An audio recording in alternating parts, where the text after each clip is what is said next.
Hello everyone, আসসালামু আলাইকুম। আমি মুজিফা রহমান, আপনাদের সবাইকে স্বাগত জানাচ্ছি আজকের লেকচার ভিডিওতে।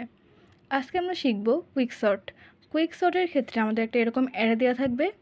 আমরা কুইক সর্টের ক্ষেত্রে পিভট আর মার্কার এই দুটোকে বেশি প্রায়োরিটি দিব। পিভটটা আমরা ফার্স্ট ভ্যালু বা লাস্ট ভ্যালু বা মিডলে যে কোনো ভ্যালুকে ধরতে পারি, এটা কোনো ম্যাটার করে না। আমি এখানে লাস্টের ভ্যালুটাকে পিভট ধরে নিছি এবং এটাকে মার্কার ধরে নিছি। এখন কথা হচ্ছে যে পিভটের এটা সবসময় মনে রাখতে হবে যে পিভটের ডান সাইডে সবসময় ছোট ভ্যালু থাকবে আর বাম সাইডে সবসময় বড় ভ্যালু থাকবে। এখন আমরা কি দেখতে পাচ্ছি, মার্কারটা কোথায় আছে? 7-এ, আর আমাদের পিভট কত? 6। তাহলে 6 কি 7-এর থেকে বড় নাকি ছোট? 7 তো অবশ্যই বড় 6-এর থেকে। তাহলে আমাদের এটা কোথায় থাকা উচিত? পিভটের বাম সাইডে থাকা উচিত। তাহলে আমরা এটাকে কী করব? এই যে পিভটের বাম সাইডে নিয়ে আসলাম, আর পিভটের পরের যে ভ্যালুটা সেটাকে আমরা সামনে নিয়ে আসলাম। দেন এখন আমাদের মার্কারটা কোথায়? মার্কারটা হচ্ছে আগের জায়গায় থাকলো। এখন আমরা আবার কম্পেয়ার করব যে পিভটের থেকে কি মার্কার ছোট নাকি বড়। তাহলে 6-এর থেকে 5 অবশ্যই ছোট, তাহলে আমাদের মার্কারটা আবার এক ঘর সরে আসবে। তাহলে আমাদের এখন মার্কার হলো কোথায়? মার্কারটা হচ্ছে এখানে, ঠিক আছে। এখন আবার দেখতে পাচ্ছি 4 হচ্ছে 6-এর থেকে ছোট, যেহেতু ছোট তাহলে সেটা ডান সাইডেই থাকবে, তাহলে সেটা ঠিকই আছে। এখন আবার এক ঘর সরে এসে আমরা দেখতে পাচ্ছি এখানে কত আছে? 8। আমাদের মার্কারটা এখন এখানে। তাহলে কি দেখতে পাচ্ছি 6 হচ্ছে 8-এর থেকে বড়, তাহলে এটা আমাদের অবশ্যই পিভটের বাম সাইডে থাকতে হবে। তাহলে আমরা এটাকে আবার পিভটের বাম সাইডে নিয়ে আসলাম। 6 তো আমাদের পিভট, আর মার্কারটা এখন চলে গেল কোথায়? 3-এ। এই যে 3-এর উপর মার্কারটা চলে আসলো।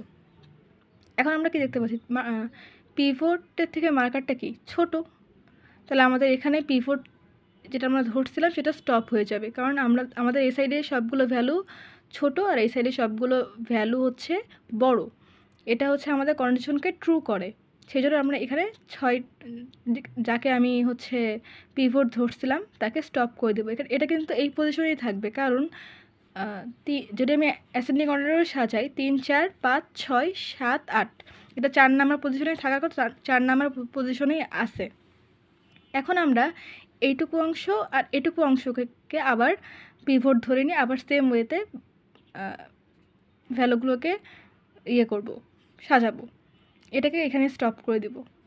এখন আমরা এই যে 3 4 5 এটাকে ধরে নিলাম, 3কে ধরলাম পিভট আর এটাকে ধরলাম মার্কার।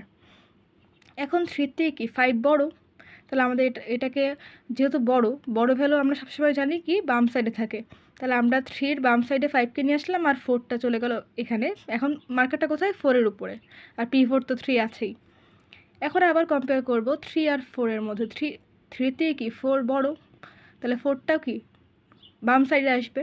এই যে 3টা থাকলো, 4 থাকলো, 5, এটা আমাদের অ্যাসেন্ডিং হয়ে গেছে। আগের থেকে তো 6 ছিলই, এই যে এই 6টা এখানে নেমে আসলো, 3 4 5 6। এখন বাকি থাকছে এই দুটা। আমরা এটাকে ধরলাম পিভট, এটাকে ধরলাম, এটা হচ্ছে পিভট, এটা হচ্ছে মার্কার। তাহলে 8 আর 7, 8 তো অবশ্যই 7-এর দিকে বড়, তাহলে এটাকে অবশ্যই আমাদের লেফট সাইডে নিয়ে যেতে হবে। তাহলে আমরা এখানে কি করলাম? 7কে এখানে নিয়ে আসলাম, 8টা যেহেতু বড় সেই জন্য লেফট সাইডে নিয়ে আসলাম। তাহলে আমাদের কি হয়ে গেল? 3 4 5 6 7 8। আমাদের ভ্যালুগুলোকে অ্যাসেন্ডিং অর্ডারে কুইক সর্ট অ্যালগোরিদম ইউজ করে সর্ট করা হয়ে গেল।